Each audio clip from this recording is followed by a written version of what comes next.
Bonjour et bienvenue à toutes et à tous.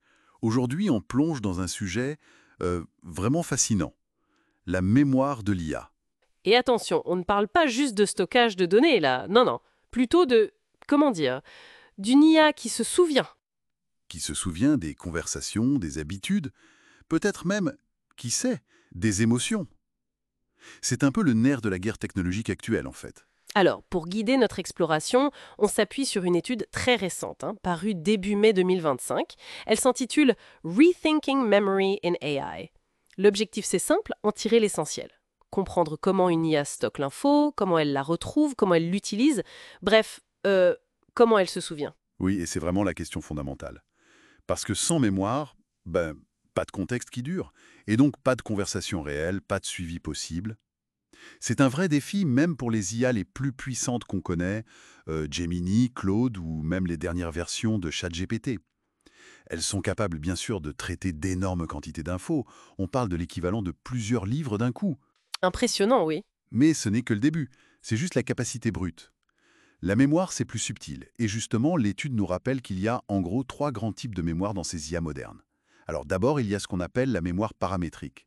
Ça, c'est le savoir qui est intégré pendant l'entraînement. Le savoir de base, en quelque sorte. Exactement.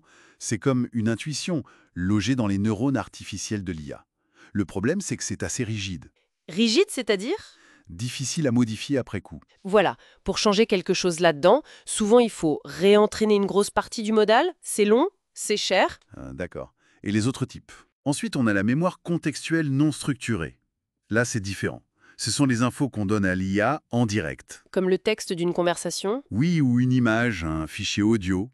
Des données externes fournies à la volée, brutes, sans organisation particulière. L'IA les traite en temps réel pour comprendre ce qui se passe. Ok.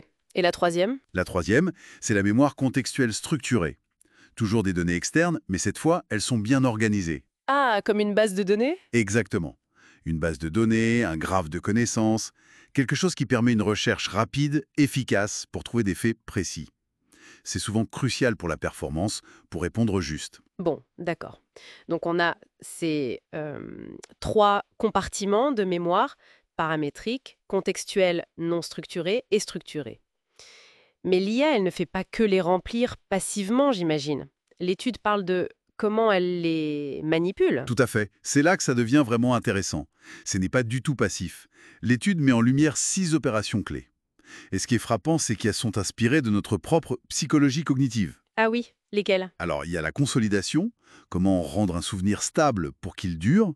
Ensuite, l'indexation, classer l'info pour la retrouver vite, logique. La mise à jour, bien sûr, modifier une info qui existe déjà. La récupération, aller chercher la bonne info au bon moment, crucial. La compression aussi, réduire la taille des souvenirs sans perdre l'essentiel. Et, très important, l'oubli. L'oubli. Attendez, une opération volontaire, pas juste un bug. Ah non, pas du tout. C'est absolument crucial. L'étude insiste beaucoup là-dessus. Comme nous, en fait, une IA efficace doit savoir oublier. Oublier l'inutile, le périmer, pour ne pas saturer, pour rester pertinente. C'est une forme d'intelligence en soi d'oublier. Exactement. Ces 6 opérations, consolider, indexer, mettre à jour, récupérer, compresser et oublier, sont vraiment au cœur de la recherche actuelle pour rendre la mémoire de l'IA plus dynamique, plus efficace. D'accord, on voit mieux comment ça fonctionne à l'intérieur. Mais alors, quels sont les grands défis aujourd'hui? Qu'est-ce qui bloque encore? L'étude en parle. Oui, bien sûr. Il y en a plusieurs. Un gros morceau, c'est la gestion des contextes très très longs.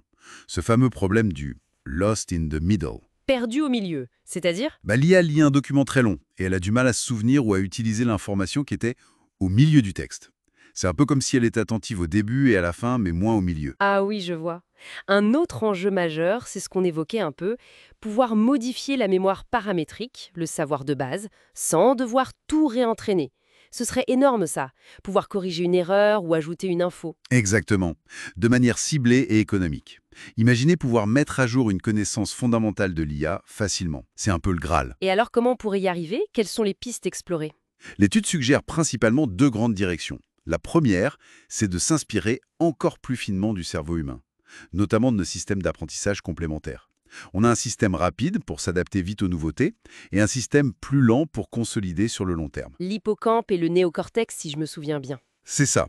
Combiner des mécanismes similaires dans l'IA pourrait aider à avoir à la fois l'adaptation rapide et la stabilité des connaissances. Intéressant. Et la deuxième direction?